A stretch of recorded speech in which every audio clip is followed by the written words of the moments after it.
Previously on the Infinite Escape Room.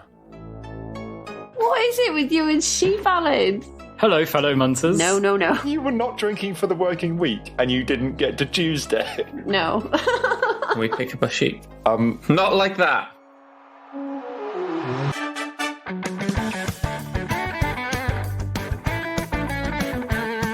Hello, and welcome to the Infinite Escape Room, the puzzling podcast where a group of geographically diverse pals, in this case very geographically diverse pals, meet up, have a couple of drinks, and work together to solve a homemade escape room of the ears. I'm Jamie, your host for this week's plethora of puzzles, and this week I'm drinking a Number of the Beast Trooper beer by Iron Maiden, which is very nice, very heavy, as you'd expect from a metal band, and it's good. It's a lot more bitter than I expected, and it's quite dark as well, as you'd expect from heavy metal. And truth be told, I bought it for the label, because it's got the album cover for Number of the Beast. That's a very metal label. I'm a huge Iron Maiden fan, but I also can't get into bitter, hoppy beers, so I could say no. You're a stronger man than I am. And locked in with me today, we have a pair of perfect puzzlers. It's Peih-Gee Law and David Spira. Hello. Hi. Hey, thanks for having us. Today we are actually less geographically distant than we normally are, because I'm normally in LA and David's in New Jersey, New York area. Yep. But we are in the same room today. This is like the first time we're recording this way ever. Yes, we have not even recorded in the same room together for our podcast. So you guys are getting a worldwide exclusive here. Yes. Trailblazers. I love it. So I also have to say, I am currently recovering from COVID, so you'll have to excuse me if I'm a little bit raspy or coughing. And so because of that, I am drinking a hot toddy. I have made myself some hot water with lemon and honey with a hefty splash of whiskey. It's essentially a whiskey sour. It's just like a warm whiskey sour, I guess. It looks like it's good. And I am not completely out of my mind. Lisa and I recovered from COVID last week, so we are banking on having at least a week of active immunity and didn't, send PG off to a hotel. And I am drinking a double rye from High West Distillery in Park City, Utah, and it is delicious. I love it. I'm glad. I was going to say, because it's like, 2:30 in the afternoon there? Yes, thank you for giving us an excuse to drink in the afternoon. You are most welcome. I was expecting maybe a tea or a water. I'm not going to judge. It's fine. I know that's the tradition, but I'm glad that you've taken it in stride. Why half-ass something when you can whole-ass something? Well, yeah. I would expect nothing less from people who are all about immersion. You've got to get really into it. Yeah, we try to commit to whatever we're doing fully. Chances are anyone who listens to this podcast is going to know exactly who you are and the wonderful things you do. But just in case there is a small percentage of that population who don't, would you mind giving a quick rundown of who you are and what you do? Yeah, so we are from RoomEscapeArtist, the Reality Escape Pod, the Reality Escape Convention. For a long time, 8+ years, we have been writing about the escape room industry, reviewing, writing tips for players, tips for designers, tracking industry growth. We host a podcast, PG and I. We became podcast co-hosts during the apocalypse. Yeah, that's called Reality Escape Pod. We interview different creators and designers, owners across all different mediums of immersive gaming. Escape rooms, but we'll do things like LARPs. We do things like challenge designers from Survivor. Which PG has played twice. Yes. I was on Survivor previously, for anybody who doesn't know. But now I talk, which Survivor is a giant LARP. It is actually one of the best immersive games in the world, I would argue. So we interview creators from all of these different aspects of immersive gaming, and I think it's a lot of fun, really informative. Yeah, season 4 is coming in the fall. And the hook for that one is that each episode we're going to be interviewing a creator from a different country. And then we have the Reality Escape Convention, Recon, which is being hosted this year in person in Boston. And I'm not even shilling for it because the thing's sold out. So Congratulations. That's amazing. thank you. It's a giant relief. I'm very excited to be putting it on, and I'm very excited to not have to shill anymore. But it is an escape room convention. I'll be hosting it. I'll be the MC there. So we're going to have a series. We're going to have a lot of talks from different creators, but we're also going to play games. There's going to be a big ballroom game.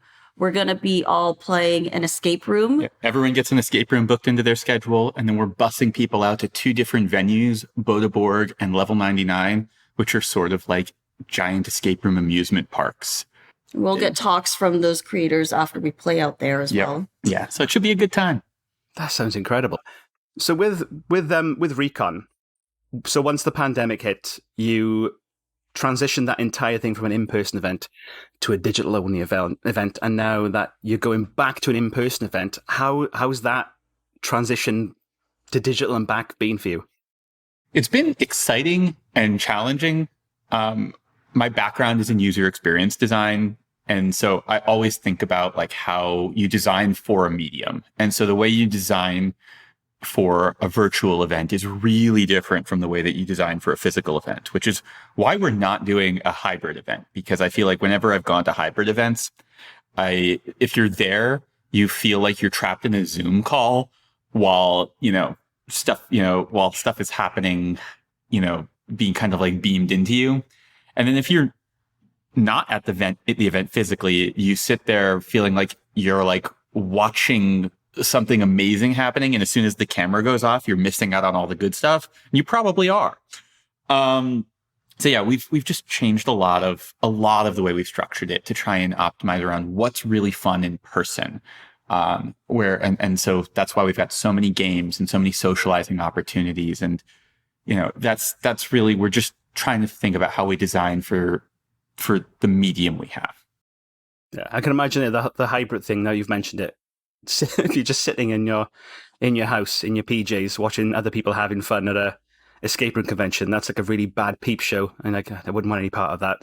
It just I feel like it reminds me of like being home with the flu as a kid and like watching out the window as my friends played. Like it just feels wrong. just gently stroking the glass while you gaze into the middle distance. Friend? Yeah. Don't forget me.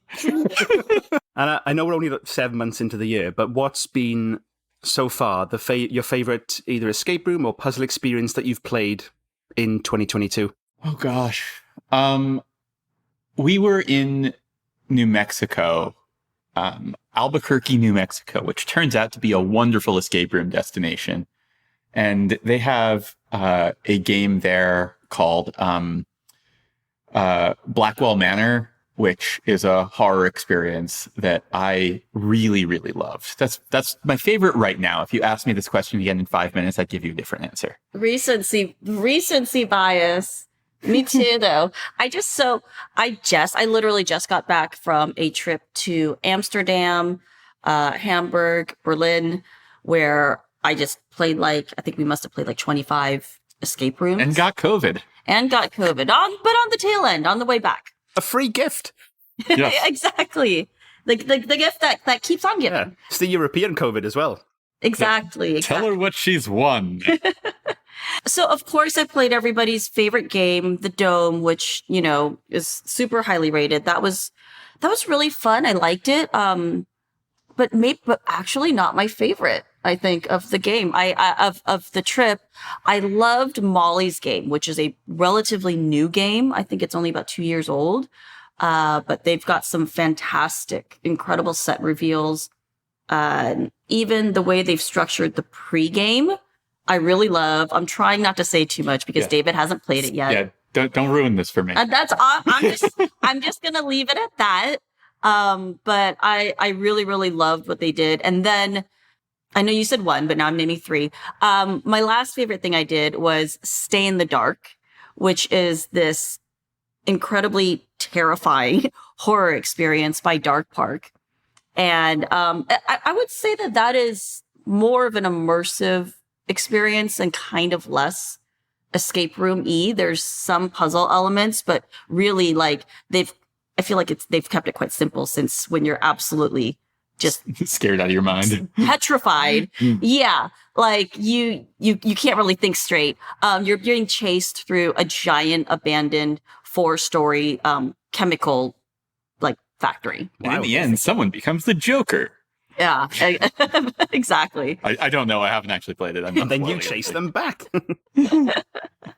But it's a crazy, it's just an absolutely insane experience. You should do it if you're not afraid of soiling yourself. Not adverse to a little bit of soiling. It's all good. And I'll put all the links to like social handles and stuff in the show notes. But where can people find you? Room Escape Art on Twitter, RoomEscapeArtist.com on the internet. Basically, just you find us on Room Escape Artist, and everything is linked out from there.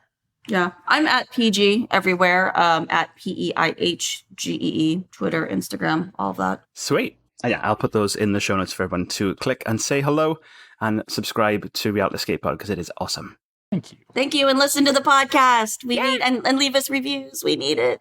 And leave this show a review. Leave the show a 5-star review. If you haven't done that and you're a regular listener, do Exactly. it. It costs you nothing. It's free. Buy Jamie's game and give the show a 5-star review.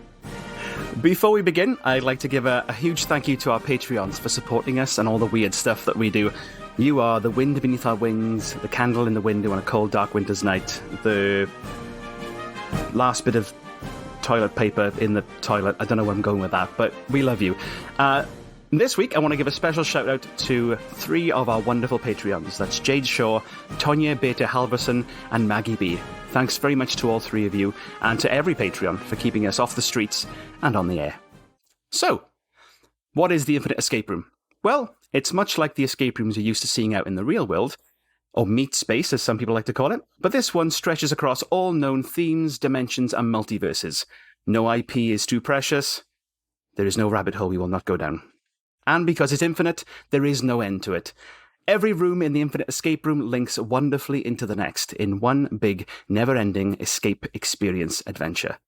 Each week, one of us will present a part of the Infinite Escape Room. This week, it's me, while the others will try to solve it.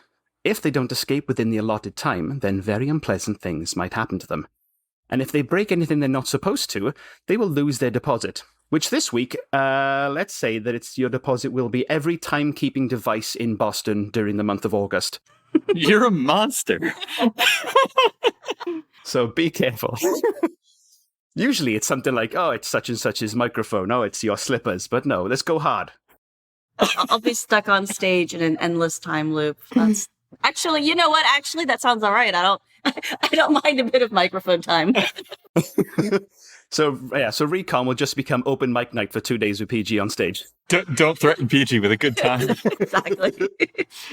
So, are we ready? Yes, indeed. Then let's enter the Infinite Escape Room. Last time.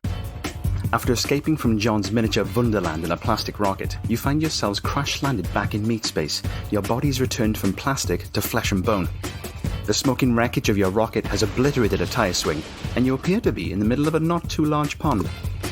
The plastic sheep you smuggled aboard the rocket, now made flesh and sentient for the first time in their existence, rightly freak the fuck out and make a run for the nearest place that isn't here. You see a sea of neck tattoos and chewing tobacco and realize that you're in a trailer park, surrounded by white trash.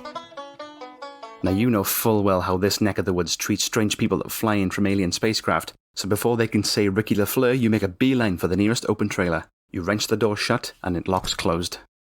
You look around you and see the inside of a trailer park trailer that's definitely seen better days.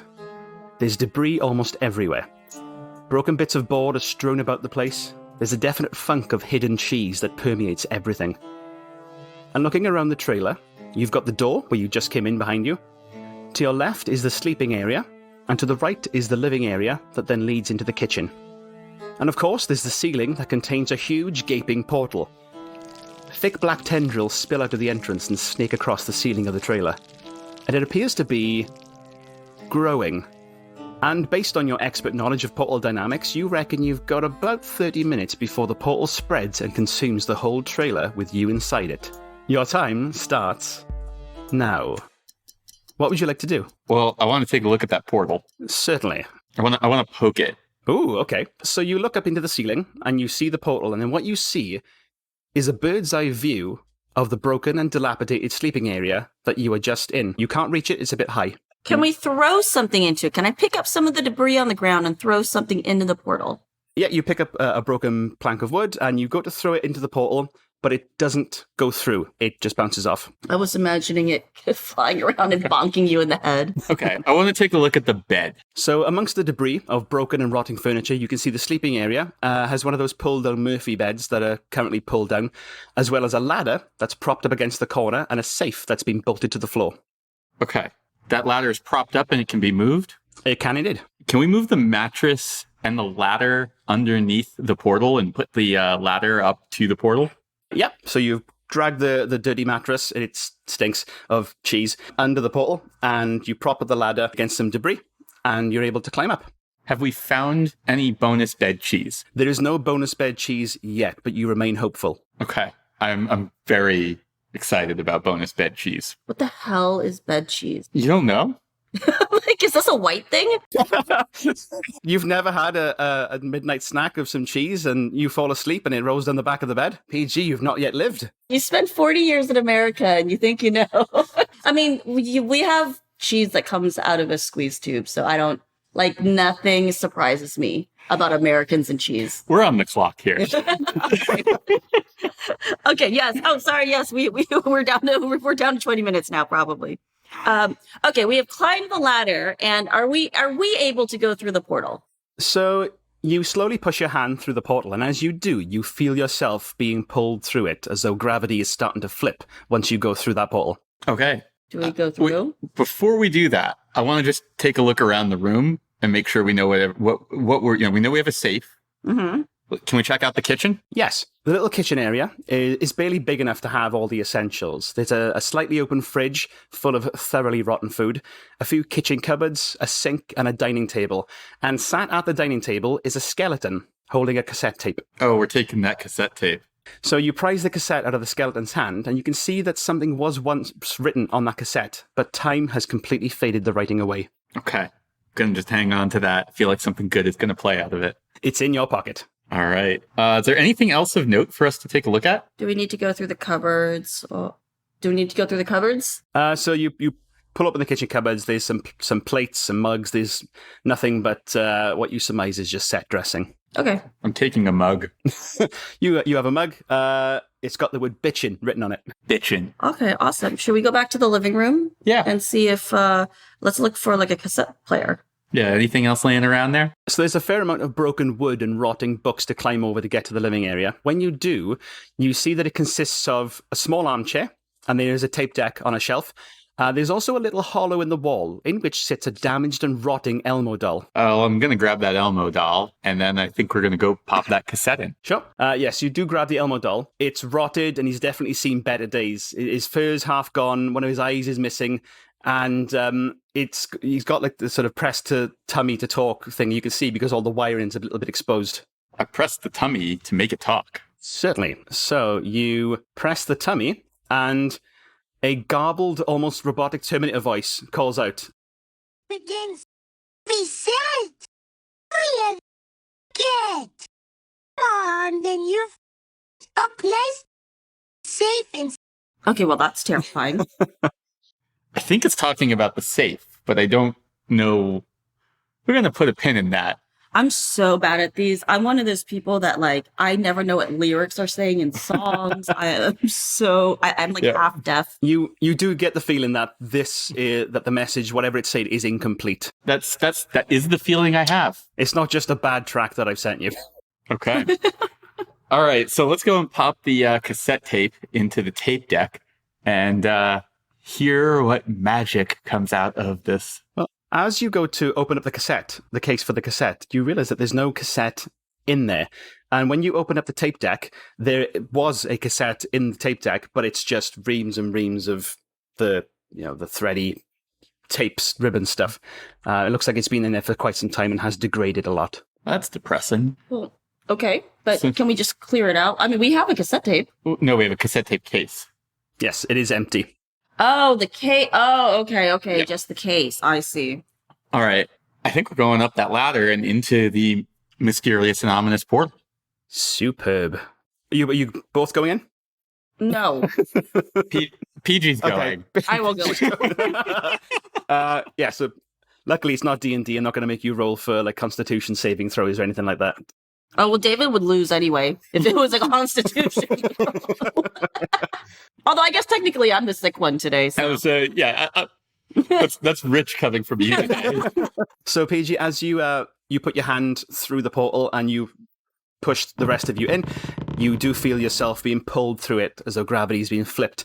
And you drop down from the ceiling and you find yourself in the same trailer, but somehow it's different. In this version of the trailer, we'll call it the topsy-turvy version, there's no debris strewn around the place. The place looks a lot less dilapidated. It almost looks new.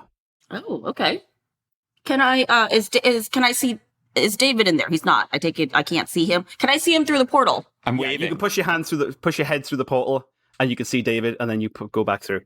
Okay, awesome. Should I go to the cassette? Should I go to Elmo first or the cassette player? Let's start with Elmo. Okay. Okay. Is there? I go and look for the Elmo doll. So you go to where the Elmo doll was, in that sort of living area. So when you go in there, the living area is much the same as you saw on the other side. So you see a small armchair, there's a cassette deck, and it's on a shelf. But there's no Elmo doll. What you do have is a bookcase that's full of books. Okay. You want to check out the cassette deck? Yeah. Let's open up. Is there a tape in the cassette deck now? Yes, there is a tape in the cassette deck, and you go to power the cassette deck on, but there is no power. Mm-hmm. No power or no power cable? No power. Okay, good talk. Checking out that bookcase? Sure. I'm like, well, I'm stumped. Yep. I call it a day. So you start to pull some books out. Nothing really looks that untoward. You do spot a copy of the Bible with a piece of paper stuck in it, which seems a little odd. Would you like to have a look inside? Been in enough escape rooms to know that you always check the Bible. Yeah, let's take a look. So you open up the Bible and you see that it's been bookmarked to the book of Revelation. Revelation 13:18 has been highlighted. This calls for wisdom. Let him who hath understanding reckon the number of the beast. For it is a human number. Its number is 666. That needed to be read way more metal. I could launch into a coughing fit while I'm reading. We'll put a sick metal riff in the background as you're coughing as well. Exactly. Actually, I should have been reading it in my voice from 2 days ago. I sounded like a gargoyle. All right, 666. I'm going to call back, David, put in the mark of the beast into the safe. And I do just that. So, David, you go to open up the safe, and you can see that there is a keypad on the safe, but the safe opens up without needing any kind of code. Inside the safe, you see a shiny green apple, as fresh as the day it was picked, and it's the only thing that you can see around here that hasn't rotted. Huh. I take a bite. You munch on that apple like it's the first thing you've eaten in days, and it's delicious. Cool. Safe apple. That's almost as good as bedroom. We cater for everybody here. Okay, so we didn't need the number for the safe. I feel like you have a lot more to explore in your side of the portal. It's probably true. Okay, I will go to the safe now. I guess maybe I should use it in my side of the safe. I'll go to the safe and try 666. So the safe is closed and locked. There is a number keypad to the right of it with the numbers 0 to 9 and a hash to confirm the passcode. You put 666 in there, and it looks like there's space for one more digit. It looks like it's a 4-digit safe. What was the, what passage in Revelations were we reading Revelation from? 13:18. Okay, good thinking, David. Let's try 1318. So you put 1318 into the safe, and nothing happens. Okay. We tried. So 1318 did not work in the safe. You have more things to explore. You have an apple in yours. Does that mean anything? How about you check the rest of your space? Okay.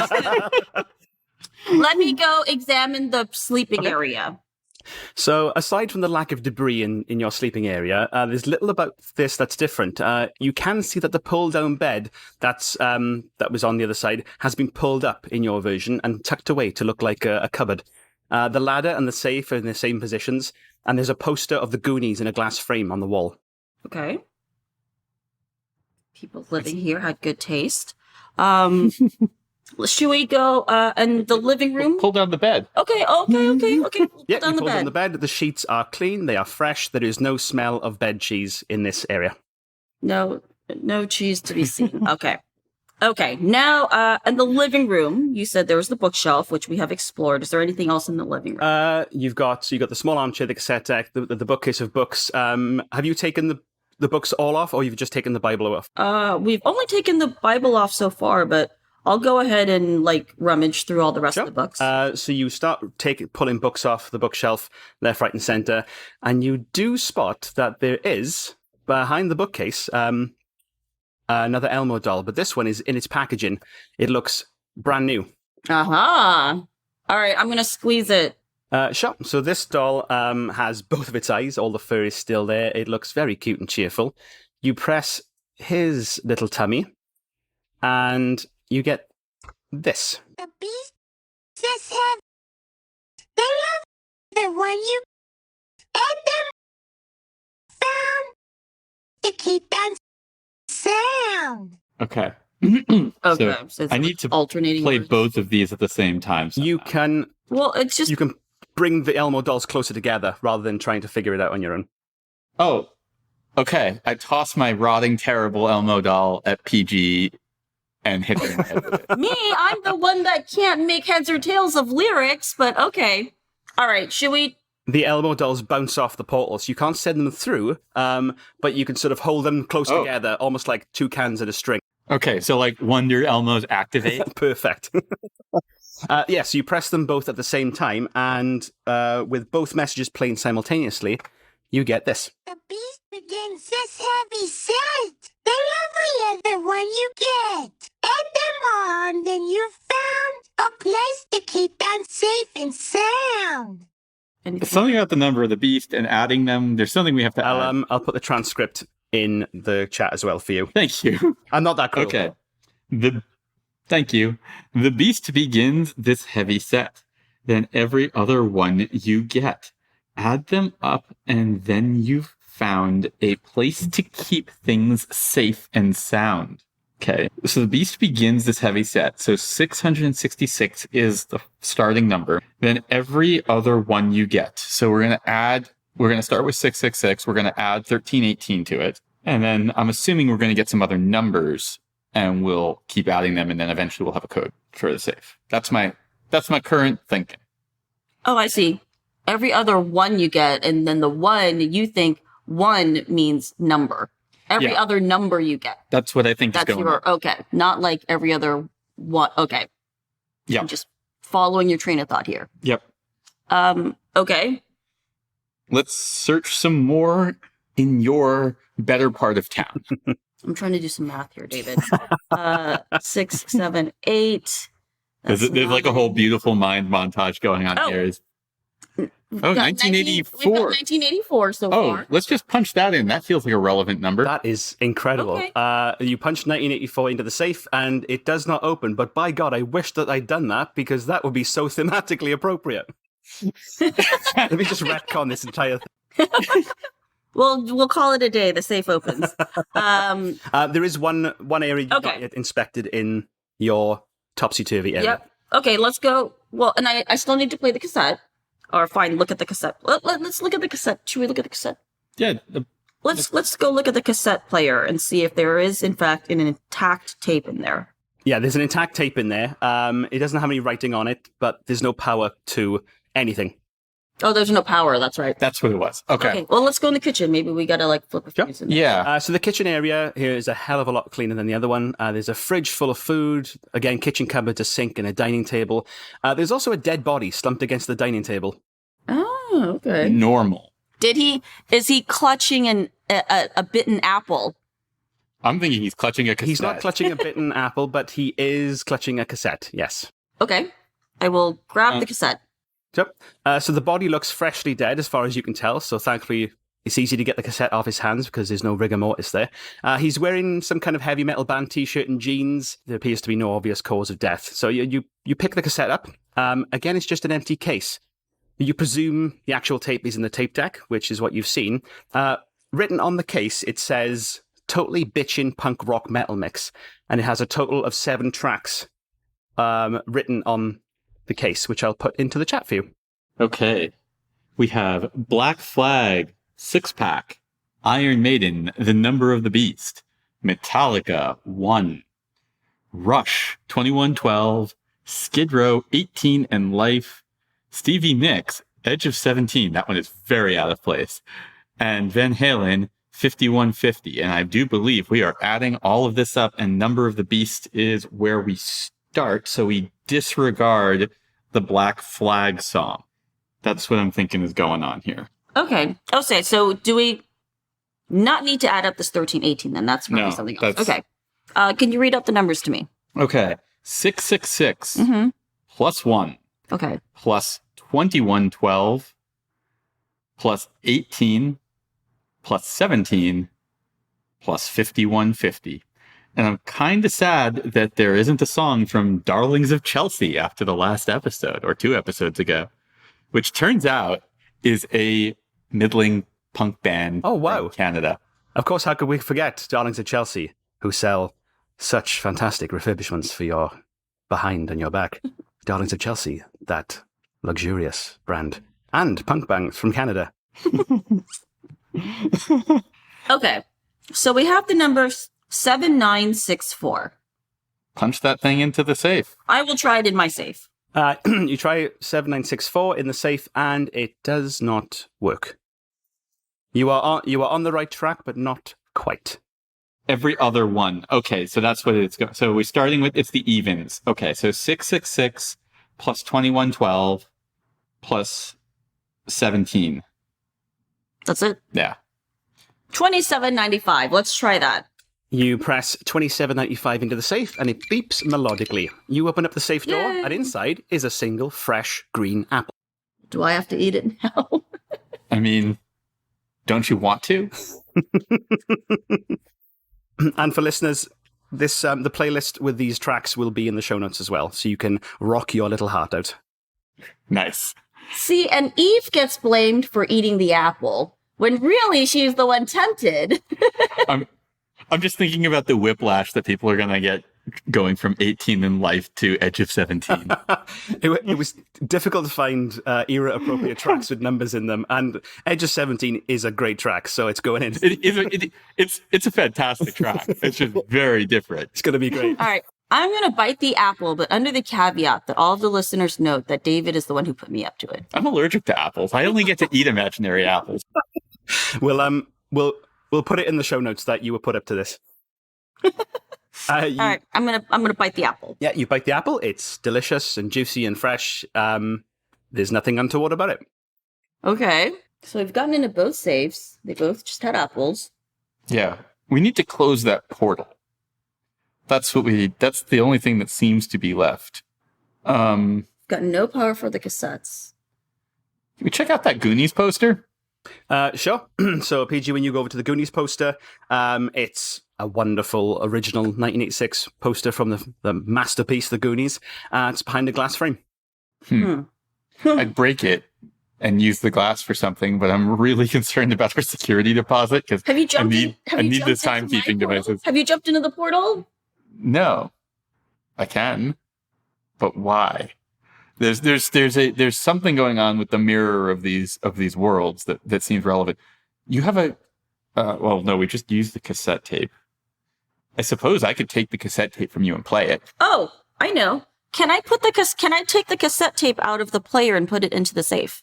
You put the cassette tape out of the player, put it into the safe, close the door, and I open it up on my end and it's going to be fine. the cassette tape is there. It's a magic safe. Brilliant. All right. I popped that bad boy into the tape deck after cleaning out the mess that's in there. You take out the ribbons and you wear them like a string of Mardi Gras beads. You put the cassette into the tape deck. Woo! But there is still no power to the entire trailer. Oh, dang. Oh, I thought it was smart for a second. That was very smart, though.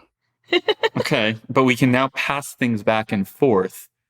Well, I can. You can pass things to me. Yeah. Okay. And that's the only thing that I could think of that I have that you don't. You want I guess I could have passed the Elmo doll. check out. Is there anything else in that kitchen that's relevant that we might want to be aware of? Ooh, you've got about 7 minutes remaining. Uh-oh. We're poking around that kitchen. What else we got in there?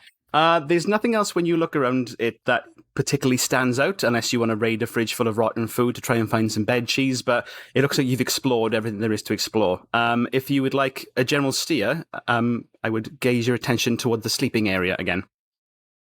Okay. Mine or Peih-Gee's? Both. Okay, we both look at ours. The sleeping area, which has nothing but bed sheets on it. So at the moment, you've David, on your side, the pull-down bed is pulled down. Peih-Gee, on your side, it is also pulled down, but I believe you pulled it down when you got there. Yes. So what if we both lift our beds back up? Sure. So, Peih-Gee, you lift your bed up, and it goes back into the cupboard as when you first arrived there. David, when you pull your bed up, you place it back so it is flush with the wall. When you do, you notice that the floor under the bed is covered in broken glass and surrounded by a small corroded key. Interesting. All right, so I take the key. Peih-Gee, I'm going to break the glass of the poster. you're responsible for the timekeeping devices in Boston. Oh, this is a bold, a bold action. I'm going to break the glass of the poster. Yep, so you pick up the Goonies frame, and with the fate of all the clocks in Boston resting on your shoulders, you smash it against the floor. Broken glass goes everywhere, and poor chunk on the poster is cut in half mid-truffle shuffle. But amongst the debris, you can see a shiny steel key. Okay, what am I supposed to do with this thing? Are there any locks laying around? I don't recall seeing any locks. The only lock is on the door that you came in with. On the door. Oh, well, let's go and open up our doors. In whose area? Peih-Gee's or David's? Should we both? Peih-Gee's. Okay. You like how he keeps throwing me to do these things first? Sure, I'll go open the door. I think we came in through my door. We want to go out through yours. I think I need to pop through onto your side. Okay. So the door to the trailer is still there in your version, but it's still very much closed. The only difference here is that the entire door is covered in those thick black vines that are snaking their way through the portal on the other side. So this seems pretty impenetrable. Of my door. Yeah. Okay, so I try and open mine. Sure, so you pick up the key that you've got from the floor in your side, and you go to use it in the lock, but it's because it's so corroded, as you pick it up, it just turns into dusty rust. Okay, I'm going to pass him my key into through the safe? Yeah. Yep, as you put your key in the safe, close the door, and then, David, when you open up your safe door, a shiny steel key is there. Do. Okay, I go and I try and open up my door with it. You turn the key in the lock of the trailer door, and it does click open. You wrench the door open and dive out into the darkness. The cold air fills your lungs like a welcome hug after the fetid air inside the trailer. You can't help but notice that there aren't any other trailers here, nor is there any greenery like you might expect from a trailer park. It looks like a desert, completely devoid of any life or vegetation. You hear an almighty wrenching sound as you turn to see the trailer slowly begin to crumple in on itself, and the gaping portal consumes the trailer entirely. Luckily, Peih-Gee dives through the portal and dives at the door at the last possible second, before the entire thing blinks out of existence. And once it's gone, in the still of that silence, you look up, and you see 2 moons hovering in a black sky, devoid of stars. To be continued, and you've solved my puzzle. Congratulations. Yay! I tried so hard to kill you. I thought you were like, I noticed. I'm like, David literally left me behind to get like crushed by this giant portal. Thanks. Thank you for rescuing me, Jamie. I was like, hello. You were just rescued by plot armor. Let's be real here. As I was reading the script for the outro, I was like, oh shit, Peih-Gee's still in the Upside Down. Gotta save her. This is not going to go well for next episode. Whew. You did really well. Nicely done. Thanks. Thank It was you. fun. It was really clever. You solved like the puzzly bits. You got to those as the Elmo doll, the combining the safe combination. Peih-Gee, you worked out that the safe was like a time portal way quicker than I anticipated, which is great. Luckily, what tripped you up was just pulling up the bed to notice the key and then making that connection. I think you were dancing around it, but then yeah, I'm glad it clicked. I mean, let's be real here. Our biggest weakness in escape rooms is search failures. Search failure, always. You're preaching to the choir. Yeah. More often than not, it's because I'm wearing the thing that's the puzzle. The last 2 escape rooms I did, it was like a hostel theme and like a prison theme. Both times, as soon as I got into that room, costume, yes. And then 30 minutes of searching, going, this room is terrible. This is rubbish. And then they're like, take off the costume. Oh, there's a number on the back. That's puzzle number 1. I don't claim to be a smart man. Well, that was great. Thank you so much. Yeah, the thing that tripped me, I kept thinking, like, we got to get to that cassette tape. Yeah. I thought we were going to have to, like, find a fuse or, like, do something to get the cassette tape running. Yeah. No, I mean, I kept thinking if we just kept exploring, we'd find stuff we could put together. Yeah, I needed the cassette tape to make sure that there was, like, a reason for the cassette to be there. Mm-hmm. Yes. That's what I realized when you kept saying there's no electricity on either side. Yeah. Stop pushing buttons. There's no power. I was like, we got to look for a fuse box. Like that's, and then when you were like, lift up the bed, I was like, that's where the electrical plug is. Like, like that's what I was so focused on that cassette tape. I was thinking like, oh, well, it's ridiculous. I was like, PG, you should lift your bed. And I've never thought to lift mine. I did write a negative ending if you'd like to hear it, in case you didn't get out in time. Oh, I love negative endings. So yeah, if you'd run out of time, it would have been, you see the portal spread beyond the ceiling. You see it spread down the walls of the trailer, enveloping the whole place in thick black tendrils that squelch tentacly. Try as you might, you aren't strong enough to rip them off. The trailer is plunged into darkness as the portal completely envelops you, pulling you fully and eternally into this other world. Suddenly, you hear a great wrenching sound as the roof of the trailer is ripped open above you. You gaze into the single gargantuan eye of an enormous creature with uncountable tentacles writhing from its bloated floating body. You see it blink once, and then its mighty jaws begin to open. That is a strong beginning to an erotic Lovecraft fan fiction. Oh, so you've seen my website. That's one for the top tier Patreons. That sounds like a win to me. With my debut novel, Cthulhu, I hardly knew her. I'm glad I started getting a little panicky when you said 6 minutes left, and I was like, all right, we gotta get our act together. I was definitely thinking, okay, don't bring shame. Don't bring shame. Don't bring shame. I have a reputation to uphold. Yeah. Got to maintain the illusion that I'm at least modestly decent at these kinds of things. Mistakes that we make are still feel really silly when, like, particularly it's like 9 times out of 10 it's a search fail, and it feels silly every time. Or like when I messed up a maze, one of those mazes with the key that you gotta like move a key around through a maze. Mm-hmm.